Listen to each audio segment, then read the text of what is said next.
ஆமா கிருஷ்ணா, இன்னைக்கு காலையிலேருந்தே அவளை காணல.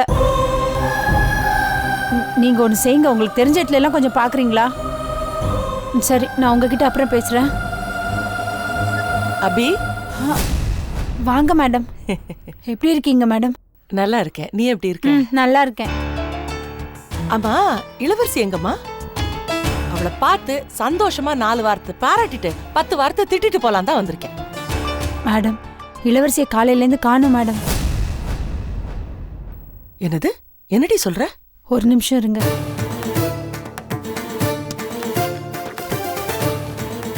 இத படிங்க.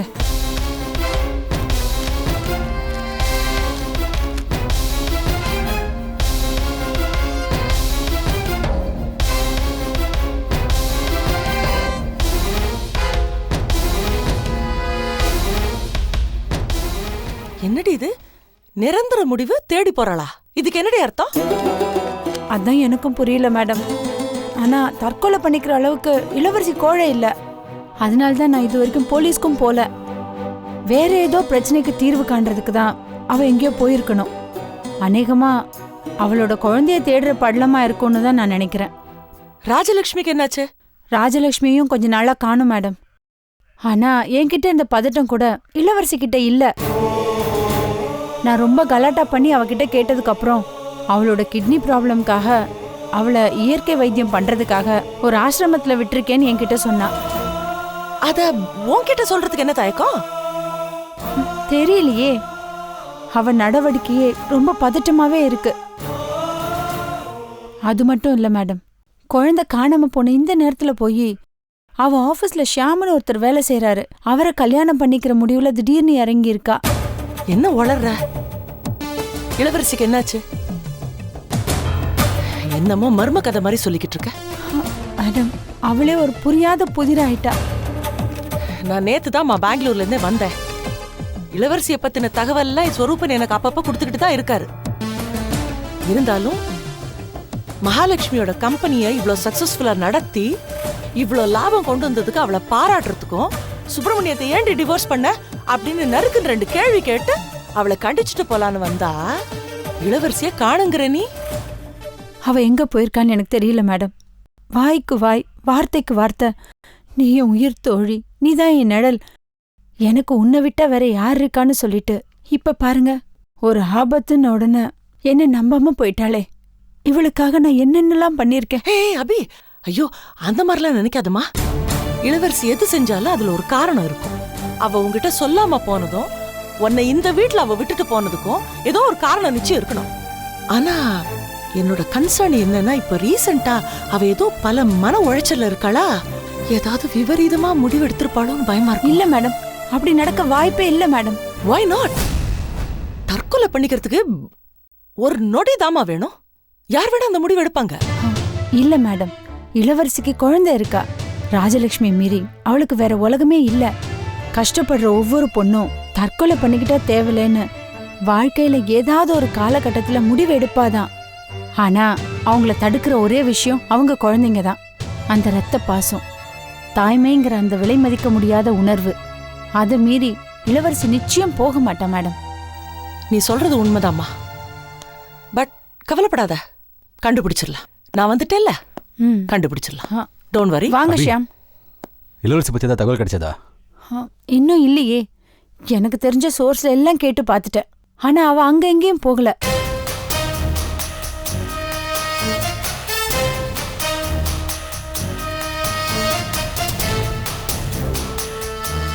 மேடம், இவர்தான் ஷியாம்.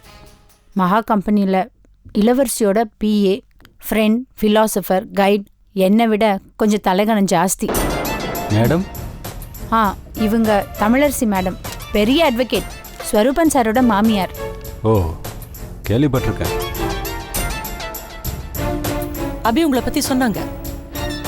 அபிக்கு என்ன பிடிக்காது, அதனால நல்ல விதமாக சொல்லியிருக்க வாய்ப்பே இல்லை. சார், நீங்களே ஏன் சார் நான் குதிரைக்குள்ள இல்லைன்னு கை நீட்டி ஆஜராகிறீங்க? சில டைம் எப்பயுமே உண்மைகளை நாம தானே சொல்லியாகணும். மிஸ்டர் ஷாம், அபி உங்களை பத்தி நல்லபடியா தான் சொல்லியிருக்கா. இளவரசிய கல்யாணம் பண்ணிக்கிற ஸ்டேஜ்ல இருக்கீங்க போல. அதுக்கு முன்னாடி தாங்க ஏதோ கலாட்டா நடக்குது. எனிவே, இளவரசிய கல்யாணம் பண்ணிக்க நினைக்கிற உங்க முடிவுக்கு வாழ்த்துக்கள். மிஸ்டர் ஷாம், அதே சமயம் இளவரசிய கல்யாணம் பண்ணிக்கிறதுக்கு இது கரெக்டான நேரம் இல்லைன்னு எனக்கு தோணுது. ஏன் இப்படி பேசுறீங்க? என்ன சார், இளவரசி குழந்தைய காணோம், கம்பெனியில் 1008 பிரச்சனை இருக்கு. மோரோவர் இளவரசிக்கு சுப்பிரமணிக்கு இப்பதான் டைவர்ஸ் ஆயிருக்கு. அந்த காயம் ஆறி இருக்கிறதுக்கு வாய்ப்பு இல்லை சார். அந்த காயத்துக்கு மருந்தா இளவரசி என்னதான் நினைக்கிறா? நீங்க மருந்து மாதிரி தெரியலையே. இளவரசிக்கு அந்த பக்கம் டைவர்ஸ் ஆனதும் இந்த பக்கம் கல்யாணத்தை பத்தி பேசியிருக்கீங்க. இன்ஃபேக்ட் இளவரசி டைவர்ஸ் பண்ணது உங்களுக்கு விருந்தா இருக்குமா? அப்படிதான் தோணுது எனக்கு. மேடம் ப்ளீஸ், சொருபன் சார்பாக இருந்து என்கிட்ட பேசாதீங்க. இங்கே என்ன நடக்குதுன்னு இன்ஃபர்மேஷன் தெரிஞ்சுக்கிட்டு அதுக்கப்புறம் என்கிட்ட பேசுங்க. சொருபனுக்கு என்ன சுத்தமாக பிடிக்கல. அதனால் இளவரசிக்கு நான் என்ன நல்லது செஞ்சாலும், இந்த கம்பெனிக்கு என்ன நல்லது செய்ய நினைச்சாலும் அவர் என்ன தவறாகவே புரிஞ்சுக்கிறாரு. But you know something mister Sham, Soruban இது வரைக்கும் உங்களை பத்தி ஒரு தப்பான வார்த்தை சொன்னது கிடையாது. தன்னம்பிக்கை இல்லாத மனுஷன்தான் ஒருத்தரை பத்தி அடுத்தவன் கிட்ட கோள் முட்டிட்டு சுத்துவான், அடுத்தவன் பழப்ப கெடுக்க வருவான். ஆனா தன்னம்பிக்கை உள்ளவன் அவன் வேலையை மட்டும் தான் பார்ப்பான். எதுவா இருந்தாலும் தைரியமா தான் இருப்பான். சரி, அது போகட்டும். இப்ப இளவரசியை கண்டுபிடிக்கணும். அதுக்கு என்ன வழி? இளவரசி சூசைட் அட்டெம்ப்ட் பண்ணிருக்க மாட்டாங்கிறது அபியோட வாதம். அவளை யாரும் கடத்திருக்க மாட்டாங்கன்றது என்னோட வாதம். ஏன்னா லெட்டர் எழுதி வச்சுட்டு போயிருக்கா. நீங்க ஒரு பக்கம், அபி ஒரு பக்கம், நான் ஒரு பக்கம் தேடுறதுக்கு பதிலா எல்லாரும் கூட்டு முயற்சி செஞ்சு தேடுவோம். என்ன டீமா தேடணுமா? அது எப்படி சாத்தியம்? அதனால என்ன லாபம்? என்ன ஷாம் சார் இப்படி பேசுறீங்க? Team works. எப்பவுமே கூட்டா சேர்ந்து தேடி பார்க்கறது தான் நல்லது. சேர்ந்து தேடி பார்ப்போம். ஒருவேளை யாராவது தப்பு பண்ணிட்டா கூட ஈஸியா மத்தவங்க மேல பழிய தூக்கி போட்டுடலாம்ல. நீங்க கொஞ்சம் சும்மா இருக்கீங்களா? டீமை தேடுறதுலாம் வேலைக்காகாது. உங்க எல்லாரையும் விட இளவரசி மேலே எனக்கு தான் அக்கறை அதிகம். நான் தேடி கண்டுபிடிச்சுக்கிறேன். நான் வரேன். பாத்தீங்களா மேடம், அவர் எப்படி பேசிட்டு போறாருன்னு பாத்தீங்களா? பார்த்தேன். இந்த லெட்டரை திரும்ப படிச்சு பார்க்கலாம். இதுல இருந்து ஏதாவது க்ளூ கிடைக்க வாய்ப்பு உண்டு.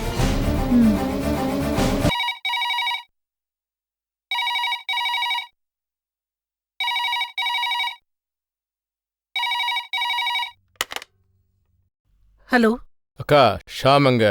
இங்க ஒரு பெரிய பிரச்சனை ஆயிடுச்சுடா. நான் கேள்விப்பட்டது உண்மையா? இளவரசிய காணாமாமே. ஆமாண்டா, இளவரசி ஷாம கல்யாணம் பண்ணிக்க சம்மதம்னு சொல்லிட்டு போனா. பரம்பரை சொத்து மறுபடியும் நம்ம கைக்கு வருதுங்கிற சந்தோஷத்துல நான் தடபுடலா கல்யாண ஏற்பாட்டுல இறங்கினேன். ஆனா திடீர்னு அபி வந்து இளவரசியை காணோன்னு பெரிய கலாட்டா பண்ணிட்டு போறாடா. ஓ, அந்த அபிதான் இந்த விஷயத்தை சொல்லிட்டு போறாளா? கையில இளவரசி எழுதின லெட்டர் கூட வச்சிருக்காடா. நாம தான் இளவரசியை கடத்திட்டோன்னு அவளுக்கு சந்தேகம். நாம எதுக்கு அவளை கடத்துறோம்? நமக்கு தான் இளவரசியும் பரம்பரை சொத்தும் நோகாம கிடைக்க போதேக்கா. அபி என்ன முட்டாளா? ஒண்ணுமே எனக்கு புரியலடா. இந்த கல்யாணத்தை நிறுத்த நினைக்கிற யாரோ செய்யற சதிடா இது. ஷாம் எங்க சொல்லு? அவனுக்கு யார் மேலேயோ சந்தேகம். அந்த ஆளை தேடி போயிருக்கான். கேட்டா யாருன்னு என்கிட்ட சொல்ல மாட்டேங்கிறான். உனக்கு யாரு மேலேயே சந்தேகம் இருக்கா? நான் யாருன்னு சொல்றது? எனக்கு உன் மேலேயே சந்தேகம்தான்.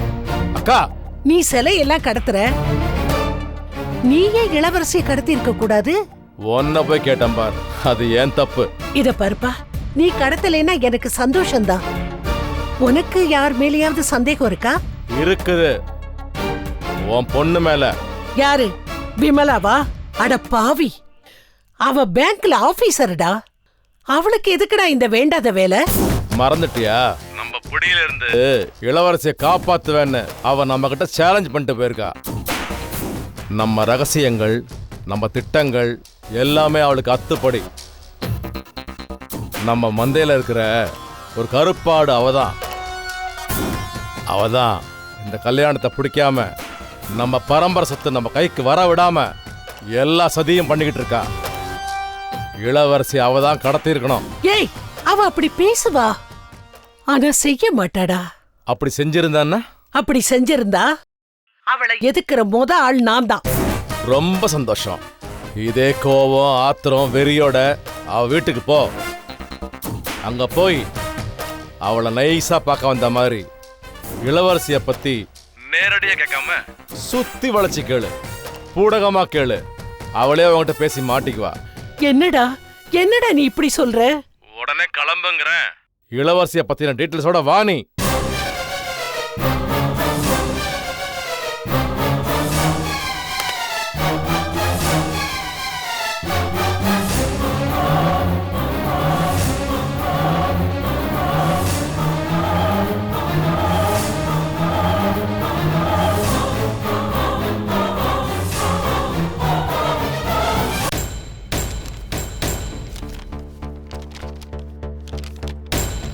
இந்த பாருங்க மேடம், உங்க பையன் மேல கடத்தல் கொலைகேஸ் எல்லாம் இருக்கு. அந்த குற்றத்துக்காக ஜெயில இருக்கான்னு சொல்றீங்க. இந்த கேஸ் பத்தின முழு டீட்டெயில்ஸும் தெரிஞ்சாதான் உங்க பையனை எப்படி ரிலீஸ் பண்றதுன்னு என்னால ஐடியா பண்ண முடியும். அதான் ஃபைல் கொடுத்துருக்கேனே சார். இதுல நிறைய டீட்டெயில்ஸ் மிஸ்ஸிங் மேடம். உதாரணமா, இந்த வழக்கை நடத்துனது யாரு, செல்லிய மேல என்ன சார்ஜ், ஜட்ஜ்மெண்ட் என்ன, இப்போ எந்த கேஸில் தண்டனை அனுபவிக்கிறாரு, எல்லா டீட்டெயில்ஸும் தெரியணும் மேடம். சாரி சார், என் பையன் மேலே இருந்த கோபத்தில் அவனை பற்றின எந்த தகவலுமே நான் தெரிஞ்சு வச்சுக்கல. என்னோட இன்னொரு பையன் சிங்கப்பூருக்கு போயிருக்கான். அவனுக்கு தான் எல்லா டீட்டெயில்ஸும் தெரியும். அவன் ஃபோன் எடுக்கல. அவன் நம்பரையும் உங்கள் ஃபைலில் எழுதி வச்சுருக்கேன். நீங்கள் கேட்டு டீட்டெயில்ஸ் தெரிஞ்சுக்கோங்க. சரிங்க மேடம், இந்த டீட்டெயில்ஸை வச்சு நானே ஸ்டேஷனில் சார்ஜ் ஷீட் வாங்கி இந்த கேஸை ஃபாலோ பண்ணுறேன். ஷெலீரை நேராக பார்த்து பேசுகிறேன். அவர் எல்லா தகவலும் சொல்லுவாருன்னு நம்புகிறேன். ஆமாம் சார், அவனை போய் பாருங்க சார். இத்தனை நாளாக நான் அவனை உதாசீனப்படுத்திட்டேன். ஆனால் என் புள்ள, என் புருஷன் விட்டுட்டு போன அவரோட ஞாபகார்த்தம்னு ஒருத்தங்க சொன்னாங்க. அந்த வார்த்தை என்னை உலுக்கிடுச்சு சார். எப்படியாவது என் பிள்ளையை காப்பாற்றணும்னு ஒரு புது வேகம் வந்திருக்கு சார். சரிங்க மேடம், நான் டீட்டெயில்ஸ் கலெக்ட் பண்ணிட்டு வந்து உங்களை பார்க்குறேன். சரிங்க சார்.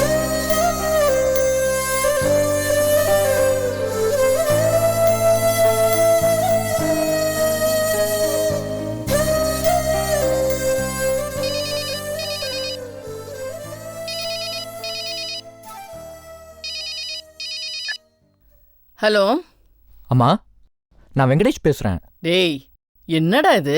எவ்வளோ நேரமா உன் நம்பர் ட்ரை பண்ணுறது? சாரிம்மா, நாங்கள் சைட் சீயிங் போயிருந்தோம். அங்கே சிக்னல் கிடைக்கலம்மா. சந்தோஷமா இருக்கீங்களாப்பா? இருக்கோம்மா, நீங்களும் எங்கள் கூட வந்திருக்கலாம். எதுக்கு? உங்கள் சந்தோஷத்தை கெடுக்கிறதுக்கா? எங்க சந்தியா? சந்தியா சாப்பிட்டுட்டு இருக்கா. அவள் இங்கே வந்ததுலேருந்தே சைனீஸ் ஃபுட்டுக்கு அடிமையாயிட்டா. நூடுல்ஸ் தவிர எதுவும் சாப்பிட மாட்டேங்கிறா. அதெல்லாம் கொஞ்ச நாள் இருக்கும்பா, எல்லாம் சரியாயிடும். நம்ம ஊர் பழைய சோறும் பாசமும் யாரையும் விடாது. கரெக்டு தாம்மா. வீட்டில் ஹெல்ப்புக்கு வரவங்களாம் வராங்களா? பக்கத்து வீட்டு ஆண்டி அங்கிள்லாம் வந்து பேசுகிறாங்களா? அதெல்லாம் ஒரு குறையும் இல்லைப்பா. எனக்கு உங்ககிட்ட ஒரே ஒரு ஹெல்ப் மட்டும் வேணும். செழியனோட கேஸ் பற்றின டீட்டெயில்ஸ்லாம் யாருக்குப்பா தெரியும்? என்னம்மா திடீர்னு? என்னவோப்பா, இந்த தனிமையும் வெறுமையும் சில பேரோட யோசனையும் என் மனசை மாத்திருச்சு. என்ன இருந்தாலும் சரி, என் புள்ள இல்லையா? தண்டிச்சது போதும்னு தோணுச்சு. இந்த ஜென்மத்தை விட்டா நானும் அவனும் மறு ஜென்மத்தை சந்திக்கவா போறோம்? அவன் எங்கேயோ நான் எங்கேயோ தானே. அம்மா, நாளைக்கே நாங்கள் ஹனிமூன் ட்ரிப்பை கேன்சல் பண்ணிட்டு வரேம்மா. நம்ம உடனே செடியை வெளியில் எடுக்கிற முயற்சியில் இறங்குவோம். அவ்வளோ அவசரம்லாம் இல்லைப்பா. நான் ஏற்கனவே வக்கீலை பார்த்து பேசிட்டேன். நீ வச்சிருந்த செடியினோட ஃபைலை அவர்கிட்ட கொடுத்துருக்கேன். உன் நம்பரையும் அவர்கிட்ட கொடுத்துருக்கேன். உன்னை அவர் கூப்பிடுவாரு. செழியனை பற்றின டீட்டெயில்ஸை மட்டும் அவர்கிட்ட சொல்லிடுன்னு. அவர் கூப்பிட்ற வரைக்கும் ஏமா காத்திருக்கணும்? நான் இப்போவே அவர் கூப்பிட்றேன். அவர் நம்பரை எனக்கு எஸ்எம்எஸ் பண்ணுங்க. சரிப்பா. உங்கள் மனசு மாறினது எனக்கு ரொம்ப சந்தோஷமாக இருக்குமா. இதை பார்ப்பா, என்னோட பேச்சை இத்தனை நாள் நீ கேட்ட, அதனால நான் மனசு மாறி உன்னோட பேச்சை கேட்குறேன். நல்லா சந்தோஷமா இருங்கப்பா. சந்தியாவை நான் கேட்டேன்னு சொல்லுப்பா. சரிம்மா, வச்சிடறேன்ப்பா.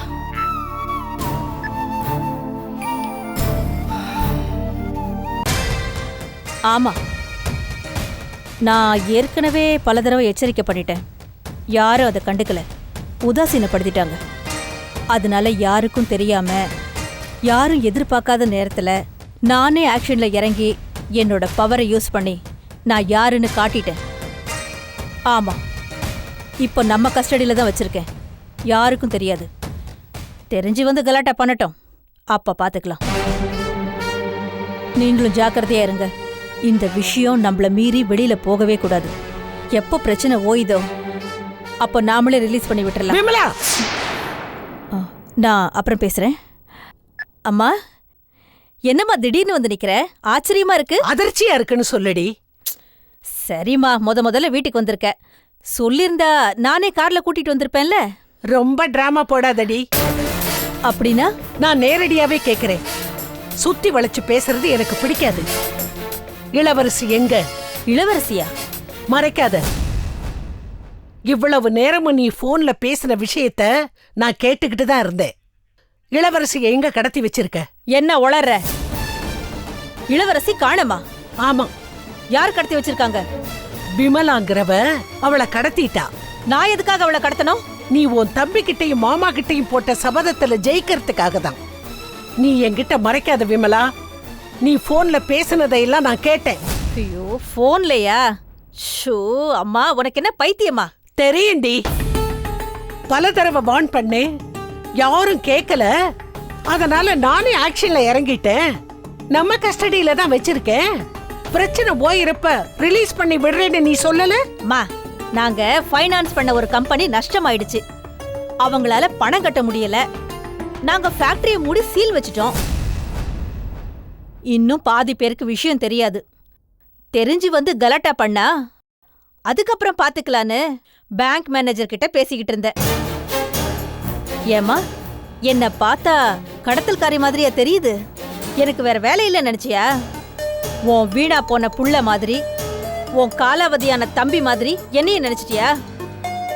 எனக்கு இளவரசிய கடத்துறதுல இல்ல, கடத்துறத பத்தி யோசிக்கிறது கூட நேரம் இல்ல. இல்லம்மா, யாராரோ ஏதேதோ சொல்றாங்க. நீதான் இத பண்ணிருப்பேன்னு பல்தேவ் தான் சொன்னான்.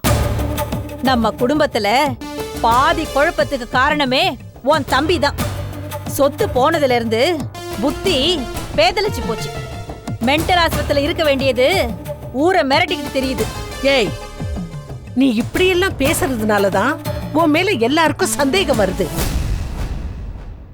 நாங்கெல்லாம் ஒரு பக்கம் ஒன்னா நிக்கும் போது எங்க பரம்பரை ஜமீன் ரத்தம் ஓடுற நீ மட்டும் எதுக்கு நீ தனியா நிக்கிற?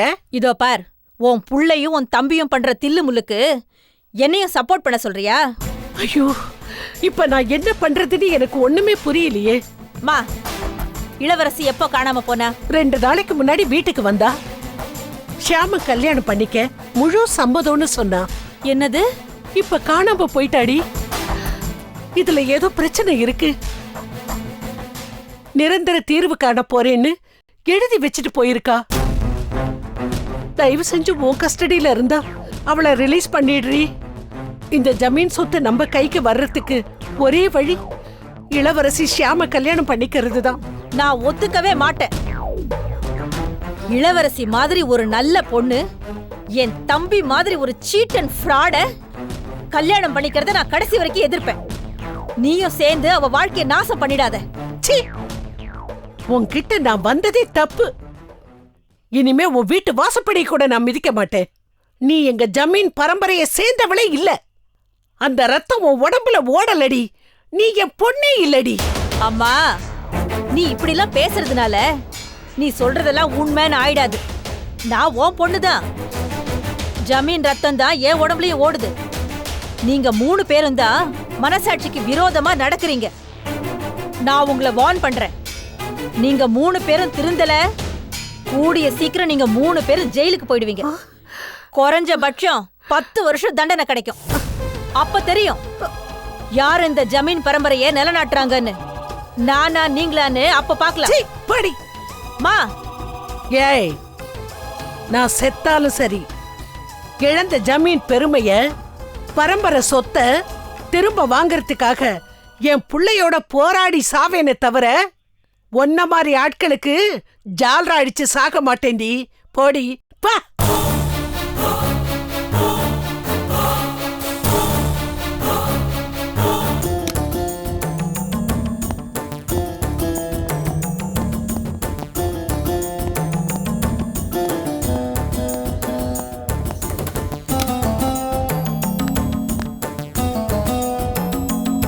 பேஷண்ட் கண் முழிச்சாரா? முடிக்கல டாக்டர். சார் ரிப்போர்ட் வந்துருச்சா சார்? வந்துருச்சு சார். ரிப்போர்ட் எடுங்க.